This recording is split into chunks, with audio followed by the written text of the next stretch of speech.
പ്രിയപ്പെട്ട പ്രവാസി സുഹൃത്തുക്കളെ, എല്ലാ മുട്ടകളും ഒരേ കുട്ടയിൽ വെക്കരുത് എന്നുള്ളൊരു പഴഞ്ചൊല്ലുണ്ട്.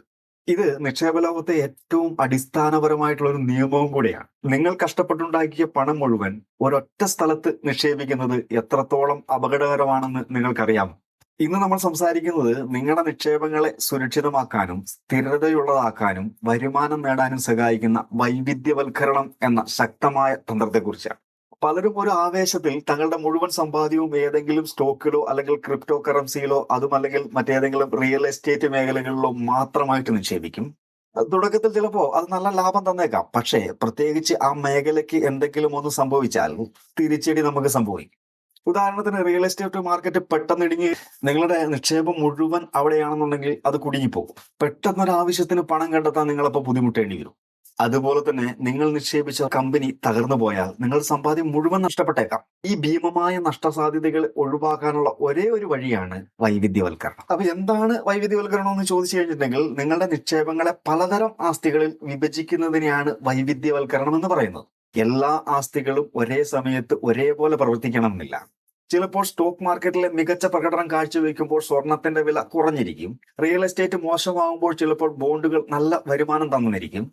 ഒരിടത്ത് നഷ്ടം വന്നാൽ മറ്റൊരിടത്ത് ലാഭം കൊണ്ട് അത് ഈക്വൽ ആക്കാൻ നമുക്ക് ശ്രമിക്കാം. അസറ്റ് ക്ലാസുകളിൽ വൈവിധ്യവൽക്കരിക്കുക എന്നാണ്.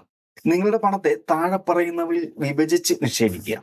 ഒന്ന്, ഇക്വിറ്റി, സ്റ്റോക്കുകൾ, മ്യൂച്വൽ ഫണ്ടുകൾ. ഇത് ഉയർന്ന വളർച്ച നൽകുന്നതാണ്, അതോടൊപ്പം തന്നെ ഉയർന്ന റിസ്ക്കും ഉണ്ട്. രണ്ടാമതായിട്ട് ഡെറ്റ്, ഫിക്സഡ് ഡിപ്പോസിറ്റുകൾ, ബോണ്ടുകൾ. ഇത് കുറഞ്ഞ വളർച്ച നൽകുന്നതാണ്, പക്ഷെ റിസ്ക് കുറവാണ്. മൂന്ന്, റിയൽ എസ്റ്റേറ്റ്, ഭൂമി, കെട്ടിടങ്ങൾ. പക്ഷെ ഇത് സ്ഥിരതയാണ്, പെട്ടെന്ന് വിൽക്കാൻ ബുദ്ധിമുട്ടാണ്. നാലാമതായിട്ട് കമ്മോഡിറ്റീസ്, സ്വർണം, വെള്ളി.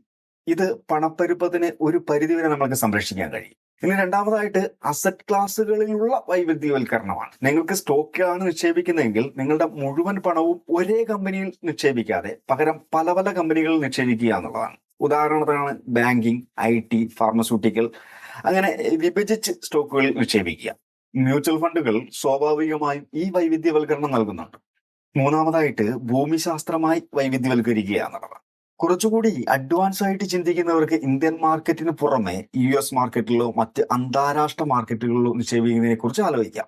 ഇത് ഏതെങ്കിലും ഒരു രാജ്യത്ത് സാമ്പത്തിക പ്രതിസന്ധി ഉണ്ടായിട്ടുണ്ടെങ്കിൽ പോലും നിങ്ങളെ നിക്ഷേപങ്ങളിൽ നിന്നും സംരക്ഷിക്കും. നിങ്ങളുടെ പ്രായത്തിനും റിസ്ക് പ്രൊഫൈലിനും അനുസരിച്ചുള്ള ഓരോന്നിലുമുള്ള നിക്ഷേപത്തിന്റെ ശതമാനം നമുക്ക് തീരുമാനിക്കാം. ഉദാഹരണത്തിന് ഒരു യുവ നിക്ഷേപകന് 60% ഇക്വിറ്റിയിലും 20% ഡെറ്റിലും 10% സ്വർണത്തിലും 10% റിയൽ എസ്റ്റേറ്റിലും നിക്ഷേപിക്കാം. വൈവിധ്യവൽക്കരണം എപ്പോഴും നിങ്ങൾക്ക് ഉയർന്ന വരുമാനം നൽകണമെന്നില്ല. പക്ഷേ അത് നിങ്ങളുടെ ഉറക്കം നഷ്ടപ്പെടുത്താതെ വിപണിയിലെ കൊടുങ്കാറ്റുകളിൽ നിന്നും നിങ്ങളുടെ സമ്പാദ്യത്തെ സംരക്ഷിച്ച് സ്ഥിരതയുള്ള ഒരു വളർച്ച നൽകും. നിങ്ങളുടെ പോർട്ട്ഫോളിയോയിൽ ഏതൊക്കെയാണുള്ളത്? താഴെ ഒന്ന് കമന്റ് ചെയ്യാം. നാളെ നമ്മൾ ചർച്ച ചെയ്യുന്നത് റിട്ടയർമെന്റ് പ്ലാനിങ്ങിനെ കുറിച്ചാണ്.